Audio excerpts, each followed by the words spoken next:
नमस्कार, मैं विजय कुमार साहब एक बार फिर से आप सभी का स्वागत करता हूं एग्ज़ाम की क्लब में।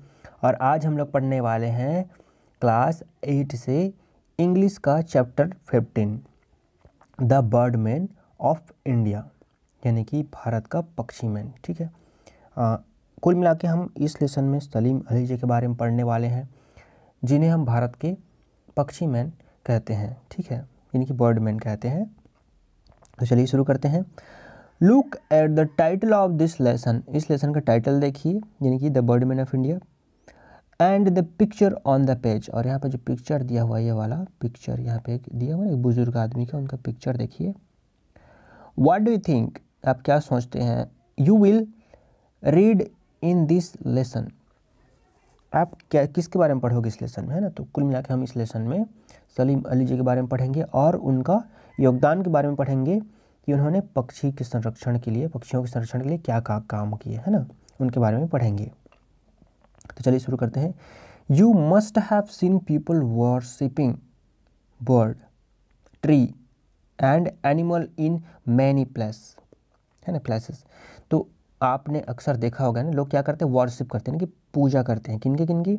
बर्ड्स का, है ना, चिड़िया का करते हैं ना पूजा, जैसे कि गरुड़ भगवान बोलते हैं हम लोग, है ना। ट्रीज़, पौधों का भी हम लोग पूजा करते हैं, जैसे कि बरगद का पेड़ हो गया, पीपल का पेड़ हो गया।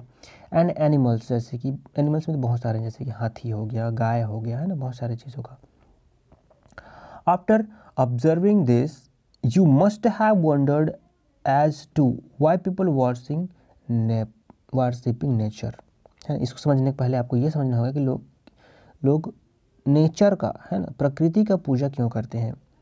And easy answer to this question is because our ancestors did it, है ना। तो इसका सिंपल जवाब है, क्या जवाब रहेगा आपका? हम प्रकृति की पूजा इसलिए करते हैं क्योंकि हमारे पूर्वज भी पूजा करते हैं, इसलिए, है ना, करते थे इसलिए।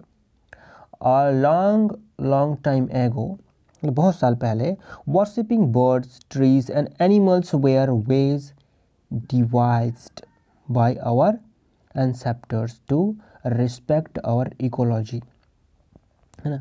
तो ये जो बहुत समय पहले, ना, बहुत समय पहले जो है चिड़िया, पेड़ पौधे और एनिमल्स का पूजा करना शुरू किया गया हमारे पूर्वजों के द्वारा। और इसे किस लिए किया जाता था? क्योंकि वो इसके द्वारा हमारे इकोलॉजी को वो रिस्पेक्ट देते थे, है ना। अब इकोलॉजी क्या होता है? जिसमें हम लोग, जैसे वातावरण होता है ना जीवन के लिए, है ना, एक तंत्र, है ना, जिसके बिना हम लोग जीवित नहीं रह सकते, है ना। उसमें सारी चीज़ होना चाहिए, पक्षी भी होना चाहिए, जीव जंतु, पेड़ पौधे, इंसान, पानी, पर्वत, सब कुछ। इन सब को मिला करके हम लोग उसको क्या बोलते हैं? कि इकोलॉजी बोलते हैं, जहाँ पे सारी चीज़ होते हैं उसको। This was also made to prevent human greediness for destroying our natural wealth, ठीक है। और ये और किस चीज़ के लिए बचाता है? जो हमारे लोग जो होते हैं ना, इंसान लोग क्या होते हैं? लालची होते हैं ना। तो लालच में हम कहीं ना कहीं अपने प्रकृति को पूरी तरीके से नष्ट ना कर दे, इस चीज़ से भी ये बताता है। इसलिए हम लोग उसको पूजा करते हैं ना, पूजा करते हैं, इसलिए हम लोग उसे नहीं मारते हैं, है ना।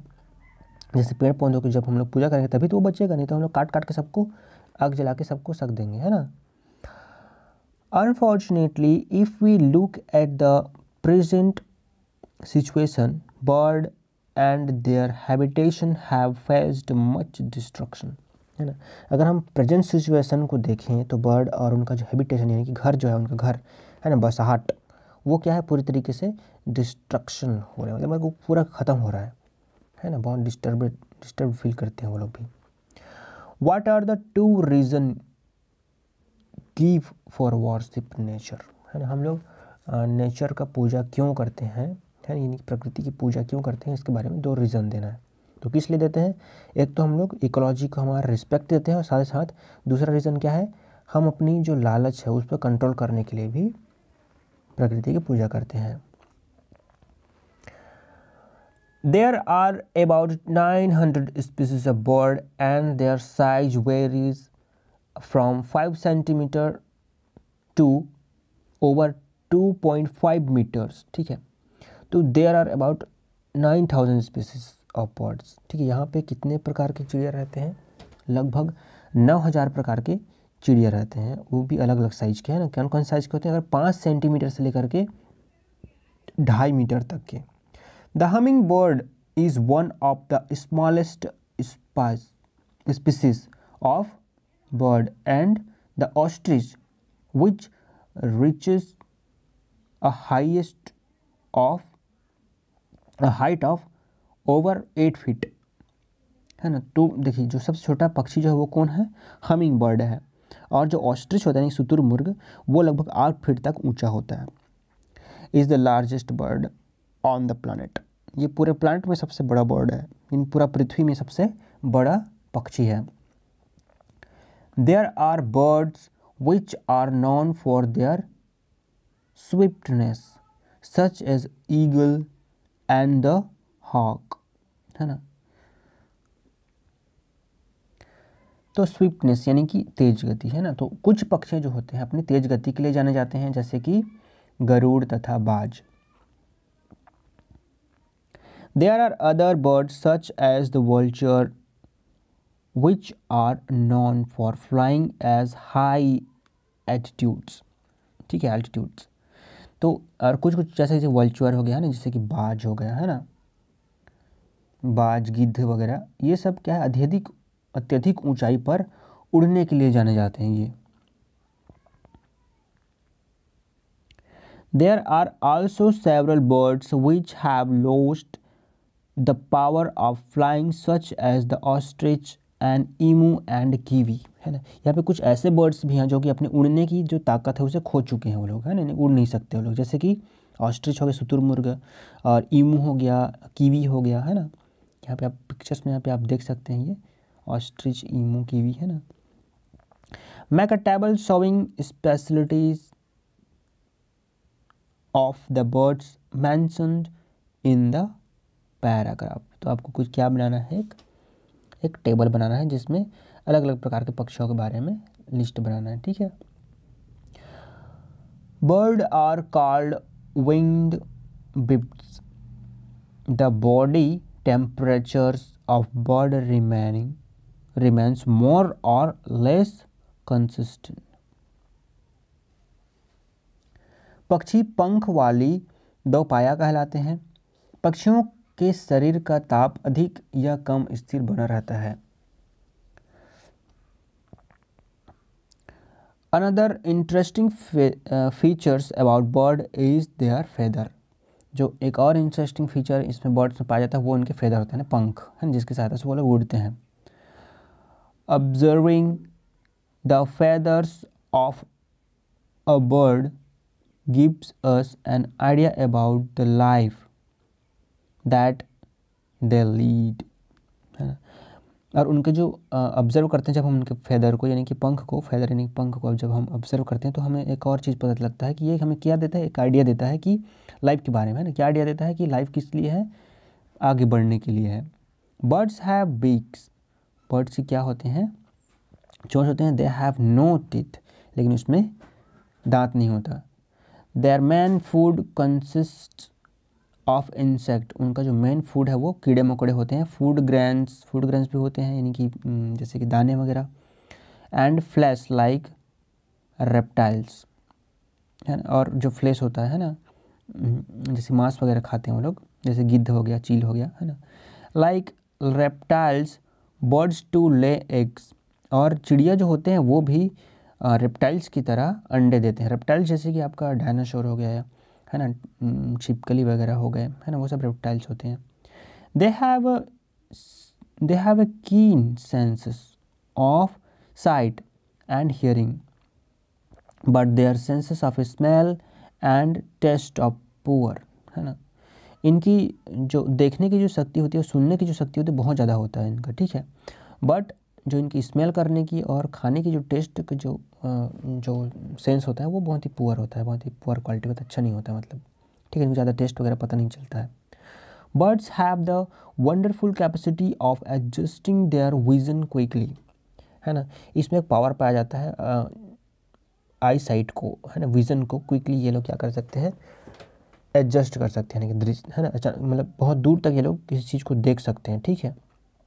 As a result they can shift their focus from a distance object to a nearby object in a fraction of a second. और इसलिए लोग सेकंड में ही क्या कर लेते हैं, बहुत दूर की वस्तु को ये लोग देख लेते हैं। Find the specialities of bird given in the paragraph. तो इसमें कौन कौन से फैसिलिटीज़ पाए जाते हैं वो आपने देखा भी इस पैराग्राफ में, उसे अलग से आपको निकाल के लिखना है, ठीक है। In India the world of bird was exposed to us by the great Salim Ali contribution, है ना। तो भारत में पक्षियों की दुनिया हमारे सामने महान सलीम अली के योगदान से प्रदर्शित हुई। He is affectionately known as the Birdman of India. Salim Ali was born on 12 नवंबर 1896। वह प्यार से भारत के पक्षी पुरुष के नाम से जाने जाते हैं। सलीम अली का जन्म 12 नवंबर सन 1896 को हुआ था। His maternal uncle Amruddin तैबजी brought him up। जो उनके एक अंकल थे, है ना, जिनका नाम था अमीरुद्दीन तैबजी, उन्होंने उनको बड़ा किया था। His uncle was a Hunter and a nature lover. उनके जो अंकल थे वो क्या थे, हंटर थे, शिकारी थे और प्रकृति से प्रेम भी करते थे। Under his guidance Salim learn to hunt and appreciate the nature around him. और उनकी अंकल के गाइडलाइंस में उन्होंने सलीम अली ने क्या करना सीखा, हंट करना सीखा, यानी कि शिकार करना सीखा, और वो नेचर के करीब रहने लगे। As a child Salim Ali shot a bird. अब एक बच्चे थे और उन्होंने क्या किया, एक बार एक बर्ड को शॉट किया, मतलब मारा उसको, है ना। Which had a yellow streak running belong its neck. और वो जो पक्षी था वो कैसा पक्षी था, उसके गले से एक पीली रंग की पट्टी बनी हुई थी उसके गले में। His uncle could not identify the species and advised him to contact the Bombay Natural History Society in Mumbai, है ना। उनके अंकल को तो कुछ समझ में नहीं आया, है ना, लेकिन उन्होंने क्या किया, उस स्पीसीज के बारे में, उस जाति के बारे में पता नहीं चला, लेकिन उनके अंकल ने क्या किया, बॉम्बे का जो नेचुरल हिस्ट्री सोसाइटी है उनको उन्होंने कॉल कर दिया, है ना, बता दिया उनको। W.S. Maillard the honorary secretary of the BNHS, है ना, यानी कि यही वाला कौन सा, बॉम्बे नेचुरल हिस्ट्री सोसाइटी, है ना, इसका फुल फॉर्म है। Identified the bird as a yellow throated sparrow, ठीक है। और उन्होंने उसके बारे में क्या जानकारी मिला उनको, जब उनके पास गए, है ना, जो W.S. मिलर्ड है उनके पास लेके गए, तो उन्होंने बताया कि ये जो पक्षी है ये क्या है, स्पैरो है ना। वो भी कौन सा स्पैरो, येलो थ्रॉटेड स्पैरो है करके बताया उन्होंने, यानी कि पीली गौरैया, ठीक है, पीली धारी वाली गौरैया। ही also showed Salim Ali the societies splendid collection of stuffed birds.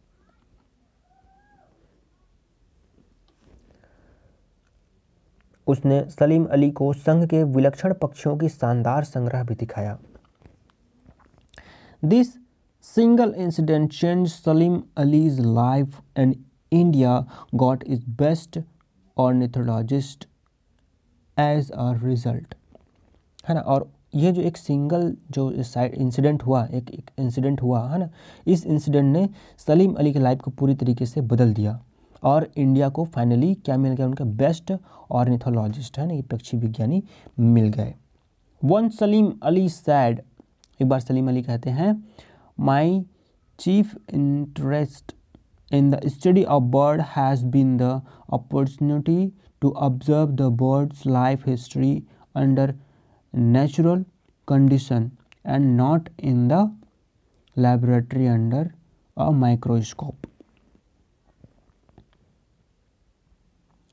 तो यहाँ पर एक बार सलीम अली ने कहा, क्या कहा, my chief interest in the study of bird, है ना, मेरा जो इंटरेस्ट है वो चिड़िया के स्टडी पर है ना, लेकिन देखिए observe bird life history under natural condition, लेकिन वो बर्ड्स का अध्ययन किस में करते थे, नेचुरल कंडीशन में करते थे, यानी कि पक्षियों को देख करके ऑब्जर्व करते थे उनको, है ना कि किसी माइक्रोस्कोप में वो उनका चीड़ फाड़ करके उसका ऑब्जर्व करते थे, है ना। By travelling to remote uninhabited place, है ना, और वो ऐसे अपहुँच वाले जगह पर भी जाते थे और वहाँ पर उनका ऑब्जर्वेशन करते थे। I can study the birds as they live and behave in their natural habitat, और उन्होंने जो चिड़िया का जो स्टडी कर रहे थे, तो वो कैसे चिड़िया को स्टडी कर रहे थे, नेचुरल हैबिट में, है ना, उनको पकड़ कर नहीं लाते थे, वो जहाँ पे चिड़िया रहते थे उनके घर रहता था वहीं पे जाते थे और उन्हें देखते रहते थे, है ना, और इस तरह से उनको ऑब्जर्व करते थे। What do you like most about Salim Ali, तो आपको सलीम अली के बारे में क्या चीज़ अच्छा लगता है, आप कमेंट बॉक्स पे ज़रूर लिखिएगा। Salim Ali received honour and medals from all over the world, है ना, उनको बहुत दुनिया भर से बहुत सारे मेडल्स मिले सलीम अली को। World for his service including the J Paul Getty International award, है ना, ये क्या है, एक इंटरनेशनल अवार्ड है। The Golden Ark of the International Union for Conservation of Nature, है ना, इसके द्वारा दिया गया था उनको। The golden medal of British Ornithologist Union के द्वारा भी दिया गया था। And Padma Shri and Padma Vibhushan from the Indian government, और इंडियन गवर्नमेंट की तरफ से उनको पद्म विभूषण और पद्मश्री भी दिया गया था। His timely intervention saved the Bharatpur bird sanctuary and the Silent Valley National Park. His famous book the book of Indian birds is a Bible for the birding ornithologist, है ना। तो समय रहते उन्होंने क्या किया, ये जो भरतपुर बर्ड सेंचुरी है इसको उन्होंने बचा लिया, है ना, और साइलेंट वैली नेशनल पार्क, है ना, उसको भी बचा लिया।